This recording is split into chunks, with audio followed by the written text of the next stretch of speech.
His hand struck my face before I could finish my sentence. The sound echoed through the boardroom like a gunshot. 12 people sat frozen around that polished table, watching Mitchell's palm print burn red across my cheek. All I had done was correct a number. One simple number in his quarterly report that proved he was lying about our earnings. The CFO was right there. HR was sitting 2 seats down. Our entire leadership team witnessed what just happened. And nobody said a word. Mitchell straightened his tie like he had just swatted a fly.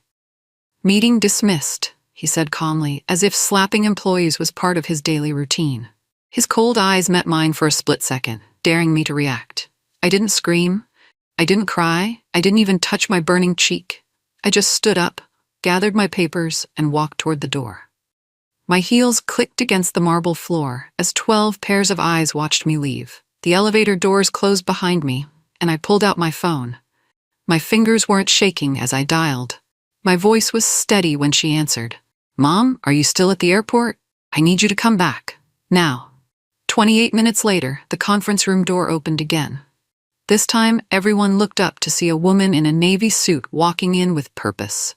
She had my eyes but carried herself like she owned the building. Mitchell was still there, probably thinking he had won. His smug expression melted when he saw the badge clipped to her jacket. Federal Labor Investigations. Division Head.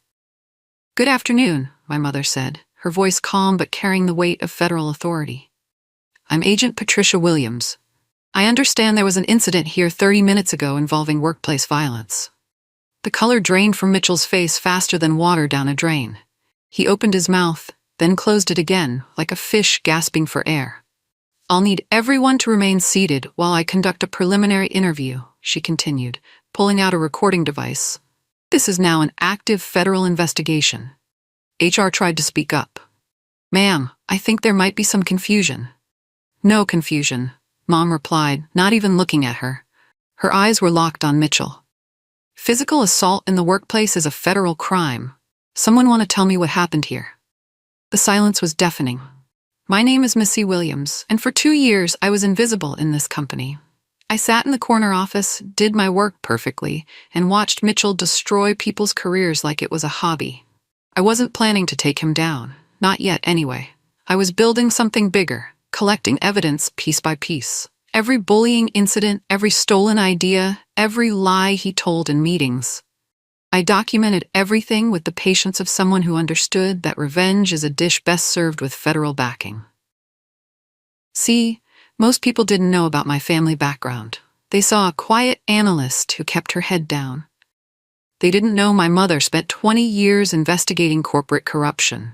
They didn't know I grew up learning how to spot illegal business practices over dinner conversations. Mitchell thought he was untouchable.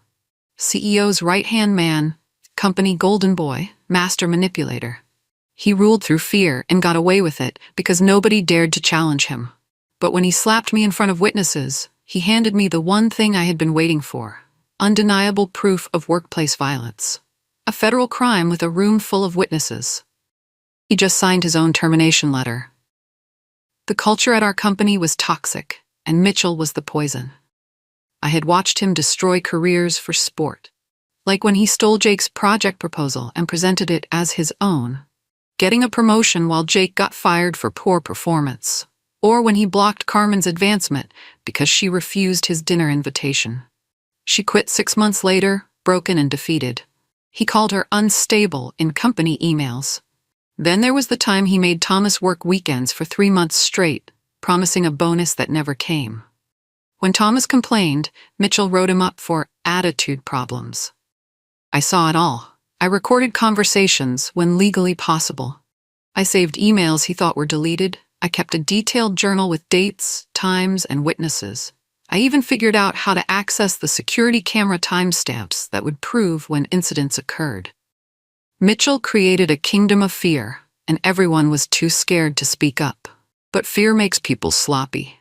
He never bothered to hide his behavior because he thought nobody would ever challenge him. He was wrong. I wasn't building a complaint. I was building a federal case, and I was almost ready to file it when he decided to hit me. After I left the boardroom, I could see through the glass walls as my coworkers exchanged nervous glances. Nobody followed me. Nobody checked if I was okay. They just sat there, pretending nothing had happened. Patricia, our HR director, actually opened her laptop and started typing, probably creating a report that would somehow make this my fault. That's how it worked here. The victim was always the problem. But 30 minutes changed everything. When my mother walked in with her badge and her authority, those same people who ignored my assault suddenly couldn't stop talking. "It happened so fast," someone whispered. "I don't think he meant to hit her that hard," another one said. "Maybe she was being disrespectful," HR suggested. My mother's expression didn't change, but I knew that look. She was memorizing every excuse, every attempt to minimize what they all witnessed. These statements would become evidence of a hostile work environment. I sent one text message to the group chat: "Official federal report being filed tomorrow. Hope everyone remembers what they saw." The typing stopped. The whispers died. For the first time in 2 years, the office was completely silent. They were starting to understand that this wasn't going away. My mother explained the legal situation to me that evening over coffee in her hotel room. She had postponed her flight home to handle my case personally. "Workplace violence is a federal crime," she said, reviewing her notes. "But that slap is just the beginning. What you've described is a pattern of hostile work environment, retaliation, and possibly fraud with those falsified earnings reports." She spread out papers across the hotel desk. "The company is liable for everything Mitchell did because they allowed it to continue. Every witness who stayed silent, every HR complaint they ignored, every promotion he blocked illegally, it all becomes their responsibility." I handed her my evidence folder. 2 years of documentation, organized by date and incident type. Her eyebrows raised as she flipped through page after page of Mitchell's abuse.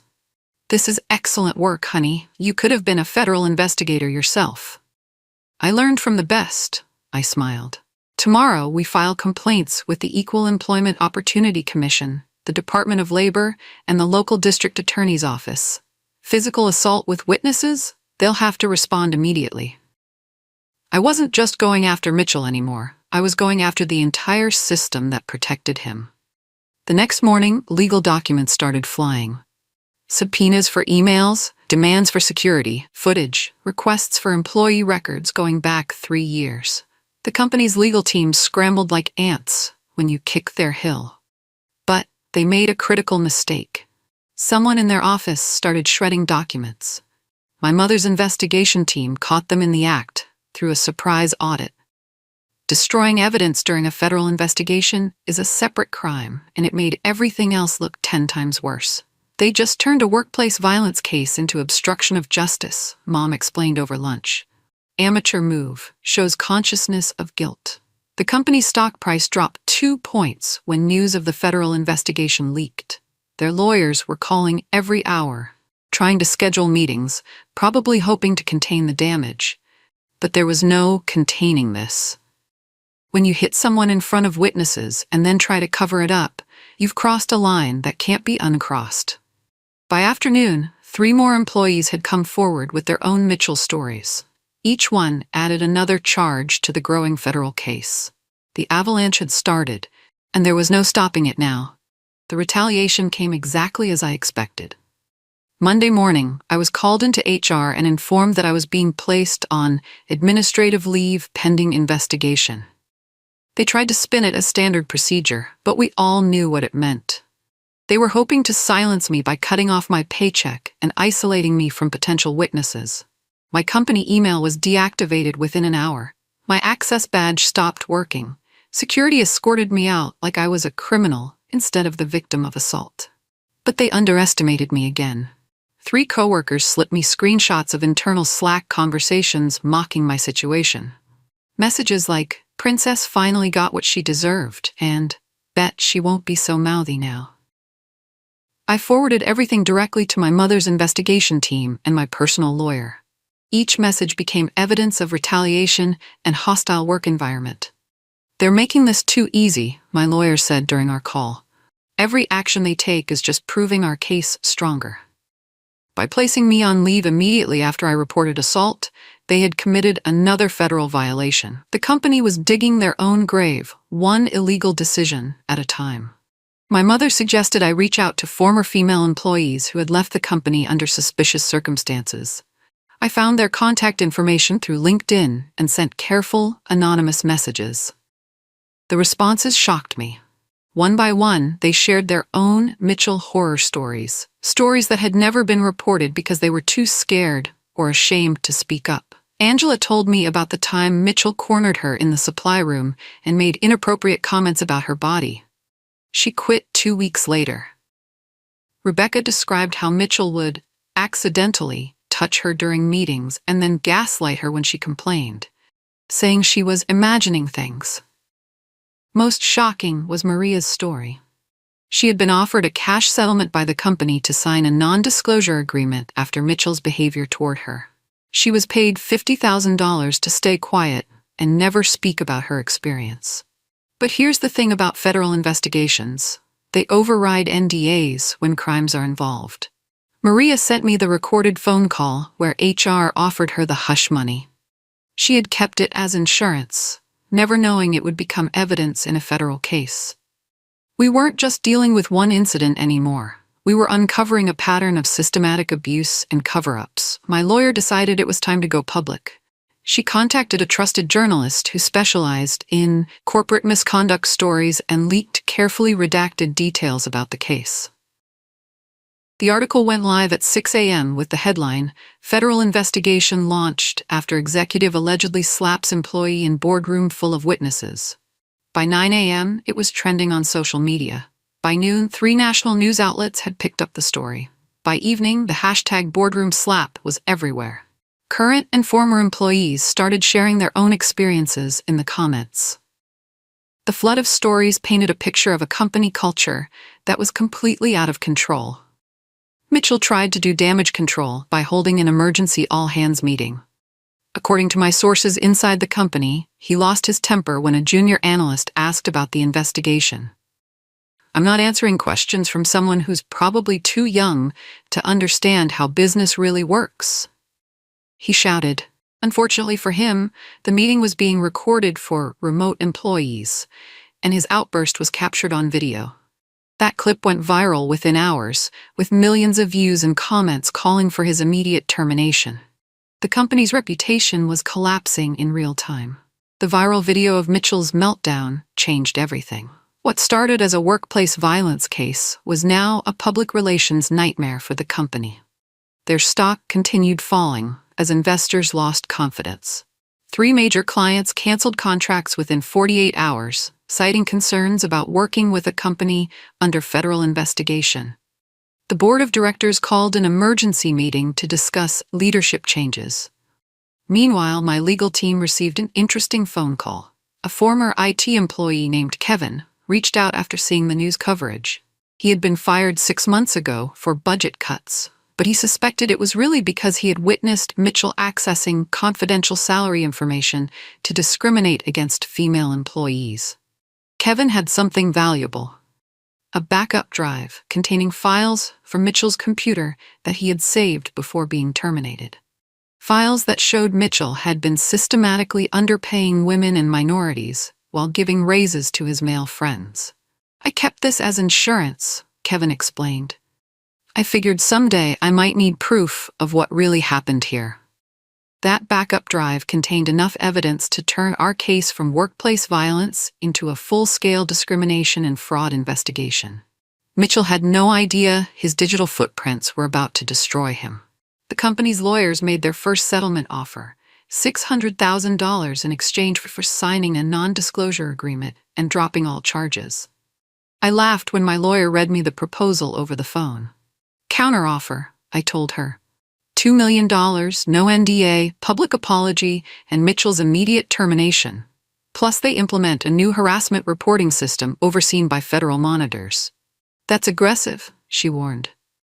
"They hit me in front of witnesses and then tried to cover it up.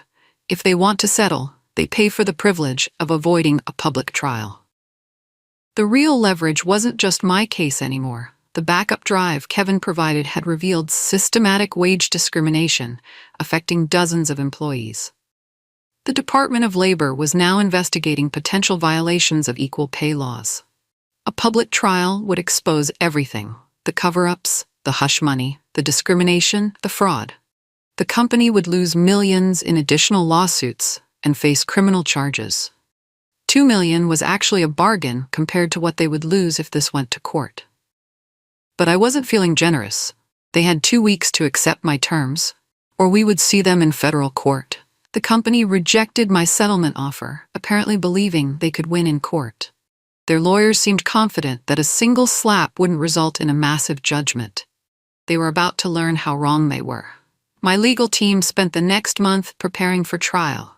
We had security footage of the incident, recorded witness statements, evidence of retaliation, proof of document destruction, and now Kevin's files showing systematic discrimination. Mitchell's lawyers tried a desperate strategy: character assassination.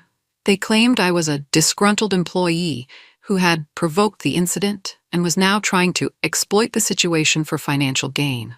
But when you hit someone in front of witnesses, character attacks don't work very well. The morning before jury selection, I received an unexpected visitor. A man in his 50s approached me outside the courthouse and introduced himself as Paul, a former company executive who had been fired 3 years ago. "I've been following your case," he said. "I have something Mitchell doesn't know I kept." He handed me a flash drive. These are recordings of board meetings where Mitchell bragged about getting rid of problem employees and how HR would always back him up. He never knew I was recording. Another nail in Mitchell's coffin, delivered at the perfect moment. Paul's recordings were devastating. Hours of audio where Mitchell openly discussed manipulating performance reviews, blocking promotions for women, and coordinating with HR to silence complaints. In one particularly damning conversation, he actually laughed about slapping a previous employee who had gotten too uppity. This wasn't his first time using physical intimidation. The recordings also revealed that the company's board knew about Mitchell's behavior and chose to ignore it because he was generating profits. They had created a system where abuse was acceptable, as long as it didn't hurt the bottom line.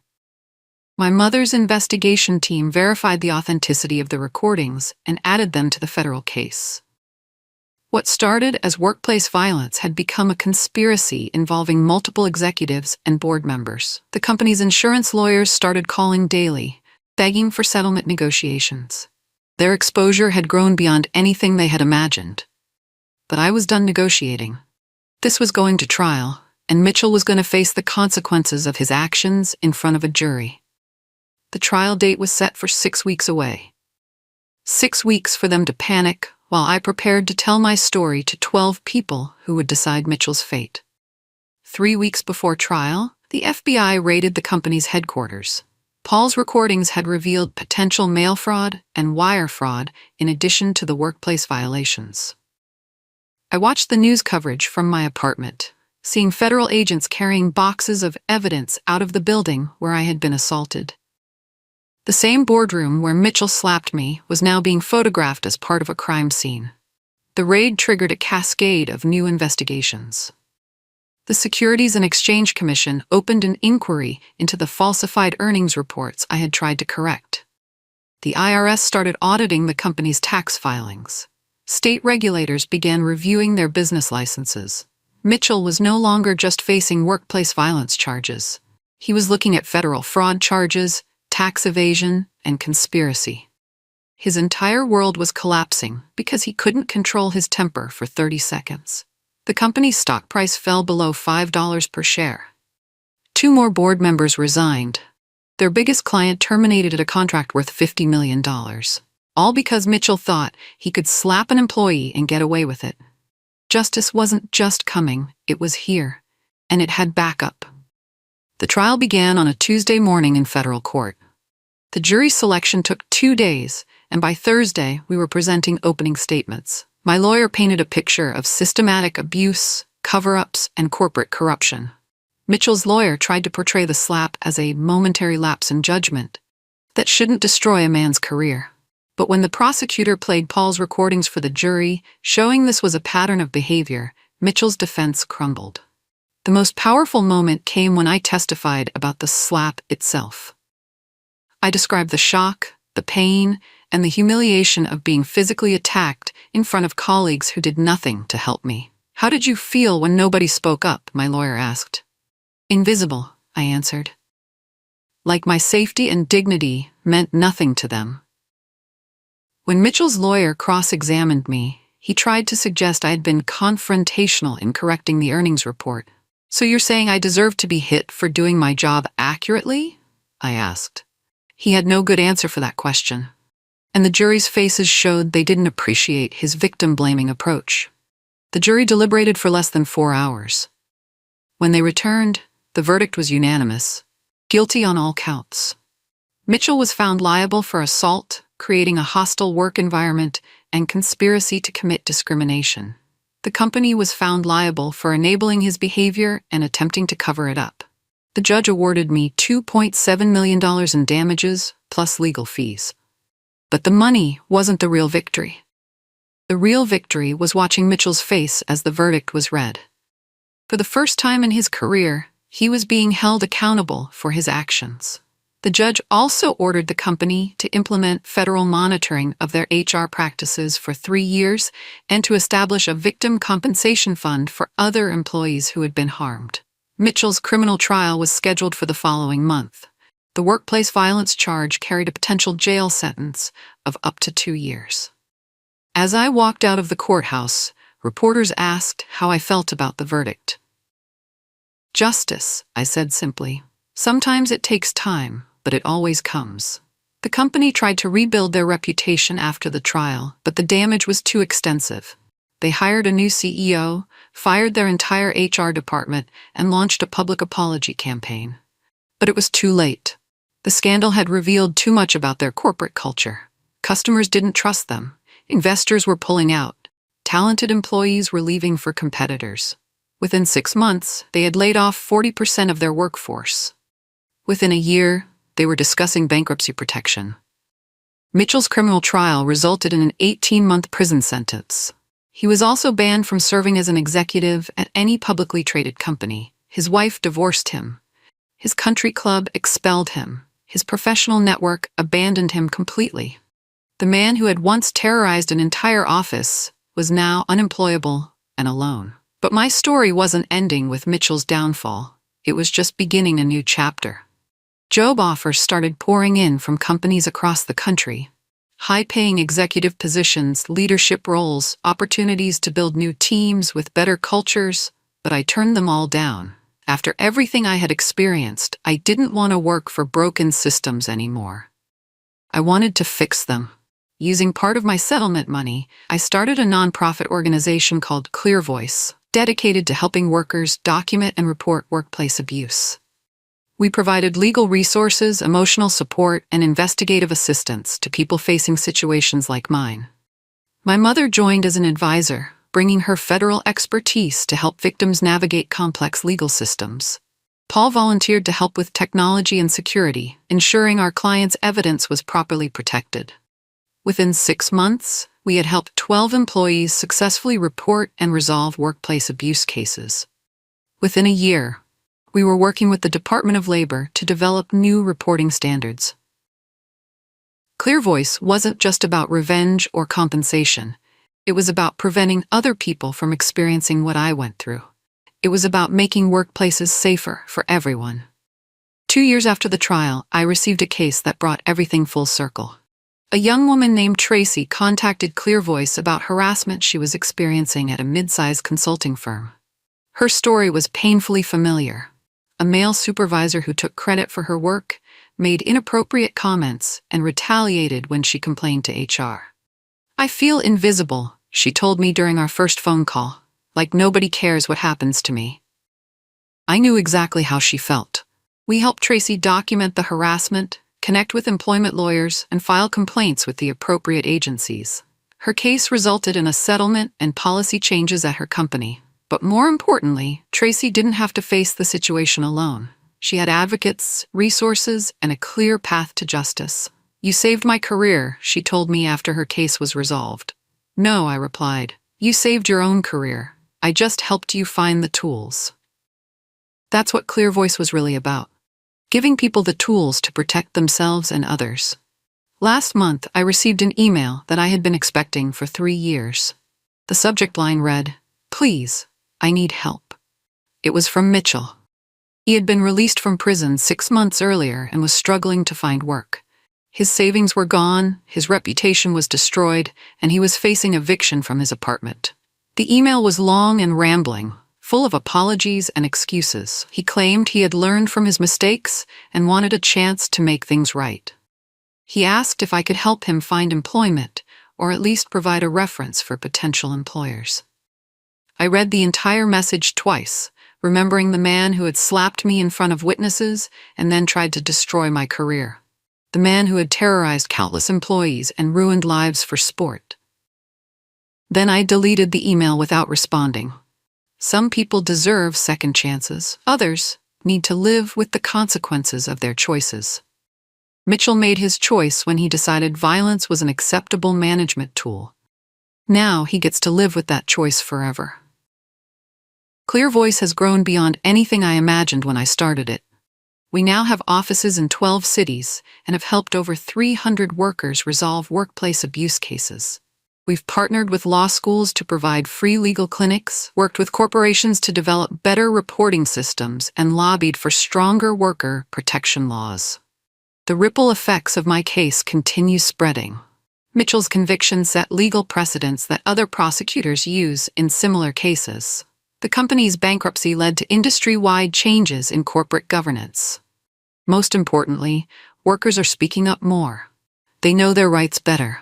They document incidents more carefully. They demand accountability from their employers. The culture of silence that protected Mitchell and others like him is finally breaking down. That's the real victory. Not the money, not the headlines, not even Mitchell's downfall. The real victory is that fewer people will suffer in silence because of what we accomplished. Sometimes people ask me if I regret not trying to resolve things quietly with Mitchell before involving federal investigators. The answer is always no. Men like Mitchell don't change because someone asks nicely.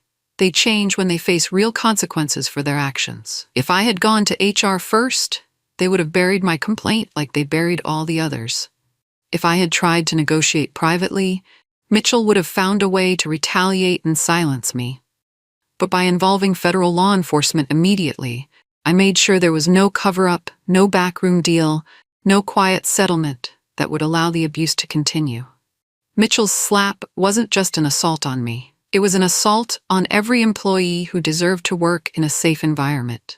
By fighting back with everything I had, I wasn't just protecting myself. I was protecting everyone who came after me. That's worth more than any settlement or apology could ever be.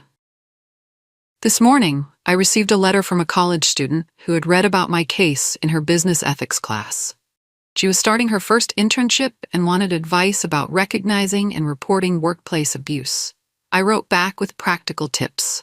Document everything, know your rights, build a support network, never suffer in silence. But the most important thing I told her was this: your voice matters, your safety matters, and you have the power to change things. That 18-year-old intern has more power than she realizes. She has the power to speak up when she sees something wrong. She has the power to support colleagues who are being mistreated. She has the power to demand better from her employers. The next generation of workers won't accept the culture of fear and silence that protected people like Mitchell for so long. They'll expect better, demand better, and create better workplaces for everyone. That's Mitchell's real legacy. Not the lives he destroyed, but the movement he accidentally created when he decided to slap the wrong person. 5 years have passed since Mitchell's hand struck my face in that boardroom. 5 years since I made the phone call that changed everything. Clear Voice now operates in 25 states and has helped over 1,000 workers find justice. We've secured $50 million in settlements and judgments for abuse victims. We've helped pass new laws in 12 states strengthening worker protections. Mitchell is working at a fast food restaurant in another state, living in a studio apartment, driving a 15-year-old car. His life is small now, limited by the choices he made and the bridges he burned. Meanwhile, I'm testifying before Congress next month about workplace violence prevention. I'm consulting with Fortune 500 companies on building ethical cultures. I'm mentoring the next generation of worker advocates. The difference between us isn't talent or luck or connections. The difference is that when faced with injustice, I chose to fight back with intelligence, preparation, and the law. Mitchell chose violence and intimidation. I chose documentation and federal investigators. He thought his power made him untouchable. I proved that nobody is above the law. And the best part? I never raised my voice. I just made one call.